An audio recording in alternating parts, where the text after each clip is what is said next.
What is going on, motherfuckers? I did a nice little wake and bake today in the woods, and I got to go to work in about 2 hours. So thought I would at least try and cram a movie in. Might have to do the reaction or like press pause on it and go to work at some point today. But this is gonna be a two-parter. Well, not a two-parter for the episode, but I already am pretty sure that I'm gonna have to go to work before I'm able to publish this. But anyway, I got a lot to talk about. Right off the bat. I am like I feel like I said something the other day, and it was like I was trying to find like a good movie to complement what I said, because I said something in passing about like how I don't like the way that China, like something about like blame China for something that was to do with like communism being fucking abhorrent or some shit. Like I don't fucking know. Oh wait, I think it was like all of U.S.'s debt owned by China that's currently also running itself thin because their communism doesn't work on a global scale. But anyway, the purpose of this was I want to like illustrate right now that we're at a very weird time in geopolitics with the U.S. We just had a president before us, like Trump, that was kind of trying to undo a lot of what Obama did, and Obama was trying to undo a lot of what Bush did, and now Biden is trying to undo what Trump did, and it's just this like never-ending cycle of like, well, this guy's trying to undo what that guy did, and in 4 years they completely screwed up whatever progress they made just because it was like we were getting used to it. So we just need two presidents that can work back to back, that would like, even if they get like 8-year terms, like they just need to be able to fucking work together and follow through with a single project. I'm watching this shit with the fucking Taliban over in fucking Afghanistan, and I'm like, I can't believe that it took them a month. They're about to fucking blow up Kabul again. And like they shot down a U.S. helicopter from what I seen, but that might just be 4chan bullshit. I'm almost positive that that's 4chan bullshit. But if it's not, you heard it here first from the taco. Yeah, I just am like I'm so annoyed with it, and I don't like even have I have no stake in this. I day trade when the fucking country's going to war, defense goes up, so buy it. Like it's just like. I don't really know what to say other than like, why the fuck can't we get like two presidents to just like work back to back together without like completely ruining some other fucking part of the world? But that's my gripe. The film we're watching today is War Games. I don't know how I went from China to presidents to War Games, but we're watching the 1983 film War Games with Matthew Broderick. I really have never seen this movie in its entirety. I usually come home from work or something and my dad will have it on. I know it's Matthew Broderick playing a computer that he thinks is a computer game, but he ends up like inadvertently like hacking into and running a simulation on NORAD, I believe's computer. It almost like starts World War III because he thinks like it'd be fun to play this computer.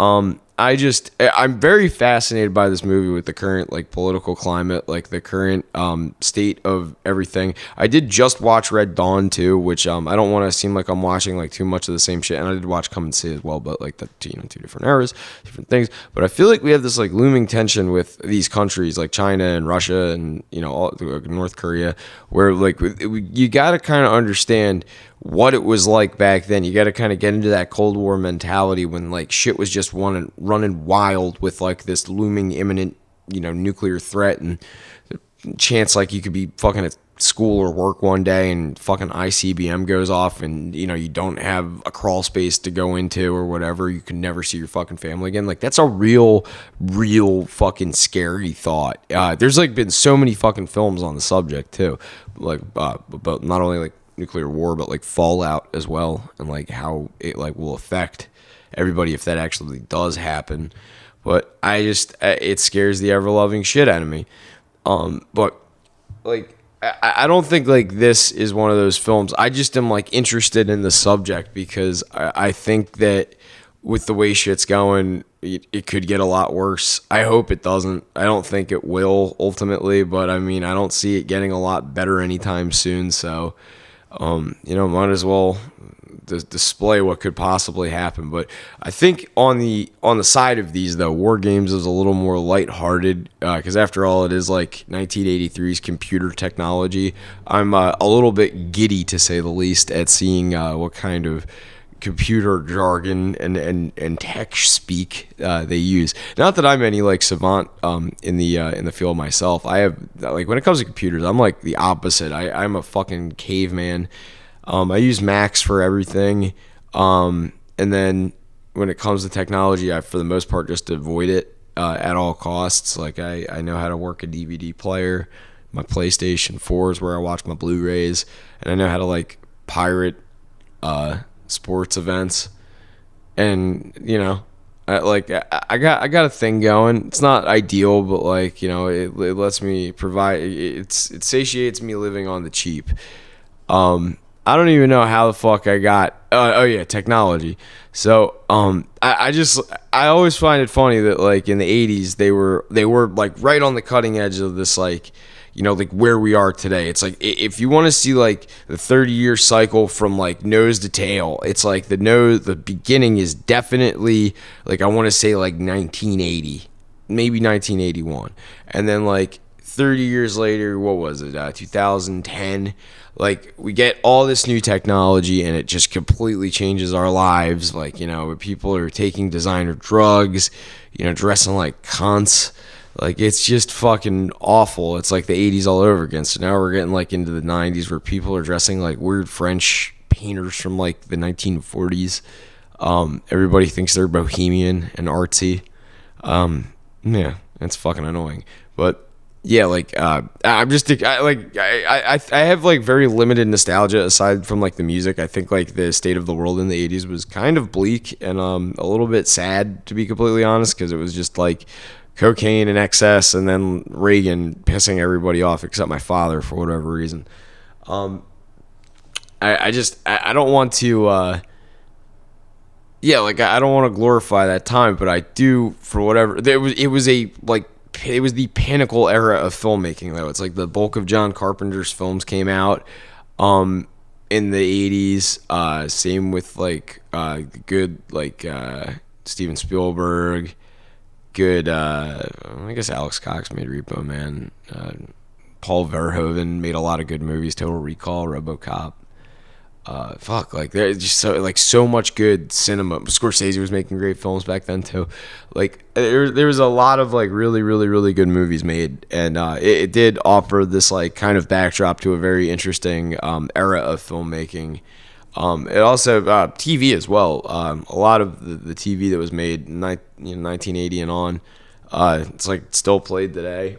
I don't know. I just like it has its quirks, but like it did offer like a very bleak kind of setting for a lot of things, and I think that the setup for this is like I'm excited in general to see this. I'm gonna spend the last 2 minutes talking about something very interesting too that I did find. Like I just mentioned in passing, if you also like living on the cheap, I just want to point out right now that YouTube has a whole bunch of movies that they just like once in a while drop for free. They're like if you just go down on the sidebar to where it says like movies and shows, there's like a whole bunch of movies that they put up there, and they're like all in their entirety free with ads that YouTube just like drops so you can watch them. And like lately I've just been like pouring through these movies, and there's like a lot of ones that are kind of shitty, like I'm talking shit that gets just like crapped onto Amazon Prime. But I actually I've been like I watched Idiocracy on there the other day. There's a couple good cowboy movies on there, some Clint Eastwood classics. I don't think it's any of the Man with No Name series, but High Noon maybe. No, fuck, I have no idea. It's too early for this shit. But no, like if you're like me and you like being very frugal and trying to save a little money here and there, but you still like movies and want to watch free movies, I highly recommend getting on YouTube, signing in, and then just like going through their free movies, because there's a shitload of them, and it's like not bad. IMDb TV also has some free ones. If you have Amazon Prime Video, IMDb TV has movies. Pluto TV. there's like a lot of shit at your disposal that you can do to get some free movies here and there. Like you might have to watch ads or whatever. You can always pirate too. Put Locker, I believe, is still up. But yeah, I'm done rambling. Without further ado, we are watching War Games.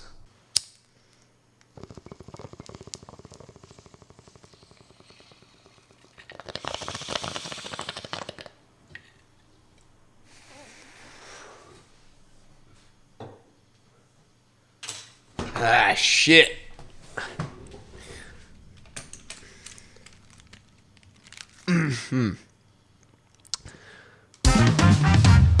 Yeah. All right, War Games. War Games was fucking awesome. Gonna give it a little bit of that. And yeah. All right, so War Games. That was the first time I've ever seen that movie start to finish, and I enjoyed it thoroughly. I enjoyed the message of the film. I enjoyed the very 80s nature of the film. I enjoyed everything about the film. It was a very well-rounded, well-made movie. I want to unpack something. I need to kind of set it up first. So when you have a film that's allegorical or like a metaphor, like a film where you're trying to say something when you're making it's a story about something, but then that story literally is something. It's its own narrative, but then there's like a metaphor that is intertwined within the way the story unfolds, in which like a higher learning or like another achievement is kind of experienced via the like, I guess, initial or primary narrative. It's a very delicate balance to walk where you have just a lot going into a film. Man, I'm doing a fucking awesome job of fucking starting this one off. Quit trying to use big words here, Joe. You get like a nice even balance, I would say. Like it's very well balanced. It's like a nice delicate mixture of what you need for this to be an effective movie in the literal sense, which from what I can ascertain, the literal metaphor here, the literal narrative here is about nuclear war, kind of being a little volatile, little being the understatement, but it's a very difficult situation to negotiate. But you also kind of have this other story that's about I want to say the effects of like kind of like the effects of that tension on not like on a civilian populace, like on non-military people, where they're not like as cold and calculated, but more so I believe it would be isolationism is the correct expression here. You have a very deep sense of isolation in this film in a lot of ways, but it's not like a literal thing. I would call it a theme more than anything else. It's this theme that's kind of like it's explored throughout the film in its own way, but there's very literal reasons for it to kind of divulge into this this idea, this concept. So let's start. So like I said, I don't like to like just retell the narrative like of the film. Like I'm not gonna go beat by beat for it, but a couple of places where there's the literal and then there's the figurative, but they're kind of presented in the same way or with the same scene or with like kind of a similar motif on screen. You get there's a sense of, okay, this kid that's played by Matthew Broderick is he's a very bright young man. He's a very savvy young man when it comes to computers and technology. But he's also just like an intelligent person. He's a very he's a very highly aware individual. He knows how to kind of get what he needs, but at the same time, there's moments where he's out in the world or he's in like school or doing something, but they found a way to like kind of express that he's different, and like the reason he's different is because he's like so much smarter. So in the literal sense, it's like, oh, look at like him go, like he doesn't really need high school. Like there's a reason he can like just go home and change his grades anyway. He doesn't really need this like structure. He kind of abides by his own thing. But then the metaphor is, in doing that, he's this very isolated person. He's a person that he's aware that of this though, but at the same time he chooses to indulge in this. And the character Jenny, I looked up her name. I can't remember her fucking name off the bat, but the character's name is Jenny, the chick, the female lead. She is like, I don't want to say the first person to broach it, because in the beginning, if you'll remember, he's playing Galaga, I believe, in a pizza shop or some shit. Like they're at some like arcade with a food stand or whatever. And he's playing Galaga. And this little kid runs in. He's like, "Hey, what's up, so and so?" And he's like, "Oh, hey, how you doing? Like, here, hop in for me. I gotta be somewhere." And he had to like run to school. But that kind of illustrates that, like, even though he's in this place where there are people about and there's like, people around and clearly like people that know him, he's still kind of in his own little world. He's not interacting with like much. Then when he goes to school, it's like he's already the odd duckling because he failed his test. But then, like, even though sticks out like a sore thumb in this classroom, he still manages to make like the girl interested in him because he doesn't really need it. But like that also expresses like he's not one of the guys. He's not one of the people. He's not like one in the crowd. He's just like he's an individual. But in doing so, he's a very distinct individual that is like not rigid, but like very like on his own. He's not an everyman. He is definitely a somebody. But with this intelligence and just kind of, I guess, like lack of peers aside from the people that he goes to visit at, I guess, the university or the tech school or whatever he goes to show them the printout of what he thinks are the games. He like he's not particularly close to them. I mean, he is, like, obviously he's close to them, like enough, like where he's like, hey, like, you guys are the only people that I'm going to share this with besides this girl that just happened to be there. You guys need to see this and like kind of, let's bounce the ideas off each other. But like they're not really integral parts of the story. They're very much a just kind of like a motivating force to kind of get him to go and go a little bit further with trying to figure out what the computer is that he hacked into. So, like I said, and then the further you get into the film too, there's parts where he's like completely separated from the female lead, Jenny, and he's got to like kind of like brain his way out of things. Where it takes place in NORAD, which is a literal hole like in the side of a mountain that they built a nuclear missile like command center in the 70s, I think. Yeah. Anyway, to basically intercept and counter attack the ICBMs from the Soviet Union. So, like, there's a sense of isolation in that, and it's kind of touched upon in the beginning too. Just, I mean, that setting with the two gentlemen that have the simulation kind of make the one pull the gun on the other. But then it's like further introduced that like there is this just like distance that is created by them hiding in this mountain and kind of playing eye in the sky. It's a very interesting criticism. And I like I said, I've seen this film like, maybe like, with 40 minutes left or so several times now, like a dozen or so times. I've never seen it start to finish.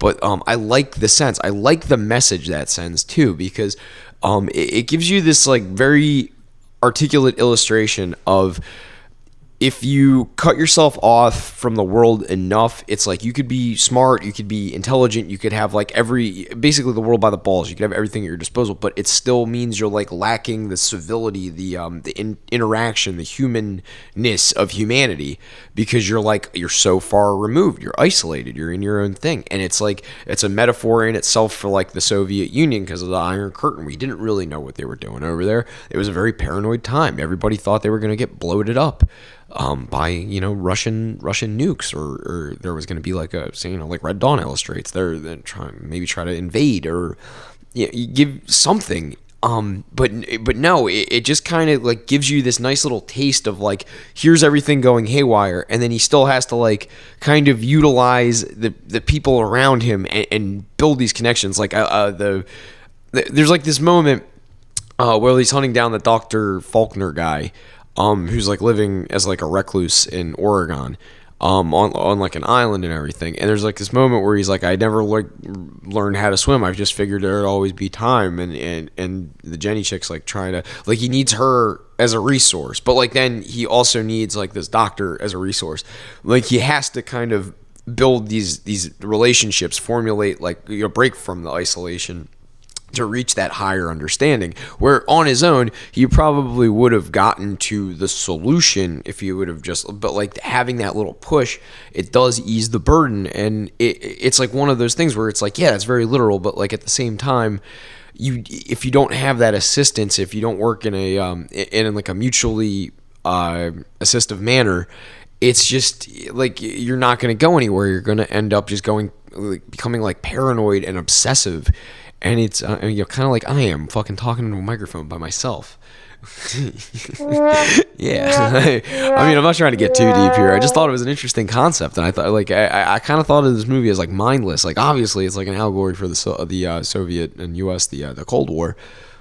But like when push comes to shove, it has this like deeper meaning, and I think that is like something that maybe you should be like kind of further explored. Like nowadays, like we live this was a culture that was very public and very community oriented. Like there was very interpersonal things going on. Like, yeah, there was TV and entertainment and like stuff that was a distraction, but ultimately it didn't prevent you from like, formulating relationships. And I don't want to say this was like something that was attempting to give us like a heed to warn us or whatever. Heed, warning, what the fuck am I trying to say here? I'm not even, I'll give myself one. Last one, I promise. I'm using the sad trumpet a little too much tonight. But I don't want to say it was like a warning or anything, but I did think it was kind of one of those cautionary tales where, like, even though the Cold War narrative is like overshadows, I guess, like the isolationism, like as a more introspective and like a micro as opposed to a macro thing, you get like you get this sense that it's like it is kind of foreboding, and it's telling you like, yeah, you don't need to automate every aspect of your life. You don't need to like cut yourself off from reality. You need to kind of like formulate relationships, make friends, go outside, do things, see what's around you, interact with the world as nature intended. Don't just like shut yourself in and then just want to like be intrusive. And it is very clear and it's very distinct, and I think that was kind of what it was trying to say. But at the same time, I don't think that in 1983 when this film was made they had any fucking idea that like it is kind of novel too that you get these like very like they obviously built a set. They wouldn't go shoot in NORAD, or like, I mean, maybe some exteriors, like, but I highly doubt. They probably just had like a pretty good assumption of what it looked like and then built a set around that. But I did like the old technology. Like, I would call it archaic, but it was cutting edge technology at the time, and it's very cool. And it was funny is like they probably have something similar that you could like for a couple $1,000s rig up in your house and just have like mission control at NORAD in your fucking living room. Like, that would be pretty fucking baller in my opinion. But It was back then. It was cheeky. It was like, this is like what this was what we have, these rooms full of computers, and there's something like just weirdly nostalgic about that. I don't remember computers ever being that big that were used in a practical application when I was born, but I do remember computers being bigger, and I remember them being like way fucking bulkier and just like way more. I think we might have owned like two brands back to back. I think we went. Fuck, I can't even remember. I know one. Well, they all were like PC. I think one was a Linux. I know my dad had a Mac word processor as a kid, and that was like small, and I thought it was cool, but it was just a word processor. But then he actually got himself a desktop, and I think that was a Linux. But then he got an IBM after that.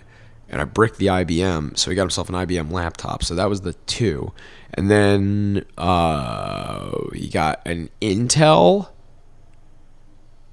And then there was a Gateway in there somewhere. I think we might have had the fucking Gateway and the Intel at the same time. Yeah, I might be fucking this up completely. I forget. Anyway, I don't know why I'm talking about fucking computers that I haven't seen in 18 years. But yeah, that was it. Just kind of like stirred up some nostalgia for me. I thought it was cool. I'm running out of steam here. But I really did enjoy that this was a film where, even though the message is like clearly, like, I just spent like almost 12 minutes talking about just how like interesting and foreboding this this film and its subtext are. It was an entertaining film. It's a very well made movie. I love the miniatures.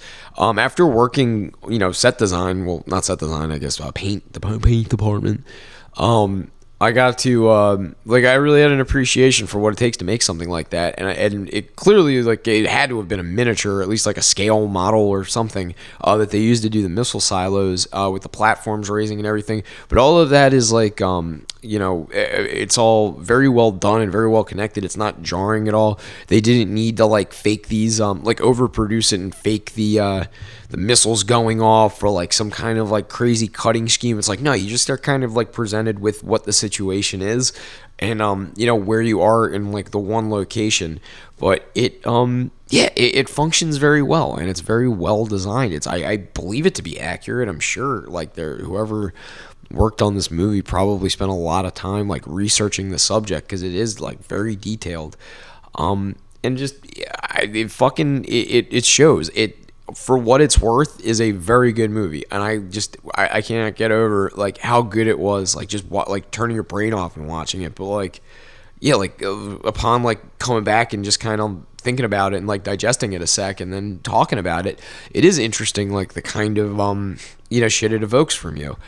Especially in the present day. I just like, it's weird watching that, and it's like, you guys had no fucking idea, but there is like this little bit of like, hey, focus on the here and the now. Don't worry about like the other stuff. Like, form these connections. Make this step outside of your comfort zone. Get out of your bubble and do something with your life, because that's ultimately what's going to lead you to like higher understanding and a calmer situation. Like, the tension is completely dissolved twice at the end of this film, and the way it worked is it's just very like they figured out that it's a simulation. And I do like the irony too.